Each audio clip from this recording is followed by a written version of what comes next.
Ahoana anaka? Ka tsy misy ala ane taty tamin'izany fotoana zany, sady io rano io hitandry na loto ane io sady be fotaka tamin'izany fotoana zany, ary zao nahafana ane taty taloha zany mihitsy ka.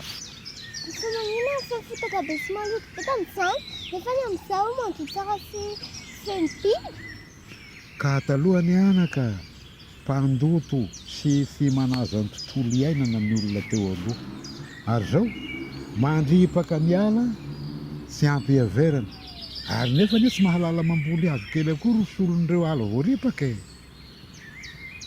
so ihany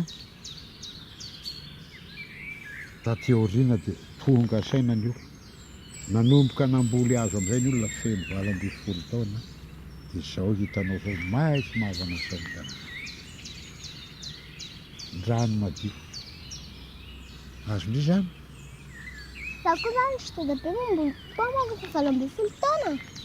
Eny anaka, ianao koa zao dia efa tokony amboly paoma, ary karakarao tsara ny paoma ambolenao satria miara-miala be aminao. Azonao?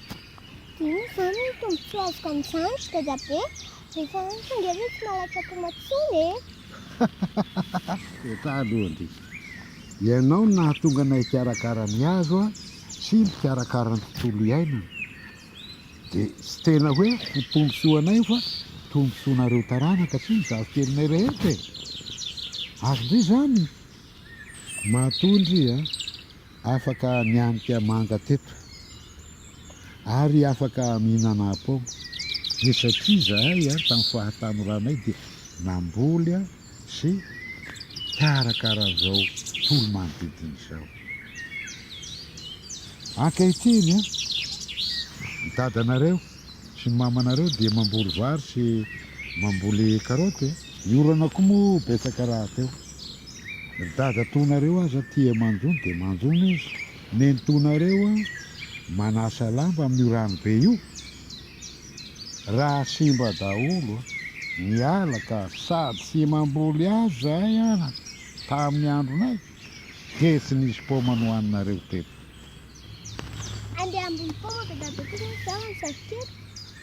Ay, efa mieritreritra ny anany zafikely teto, zafikely kity zao aza adino fa isika olombelona ane dia voary ka tsy tokony hifamono amin'ny zavaboary hafa fa tokony hifamety ka tsy ho tsara ary ny tontolo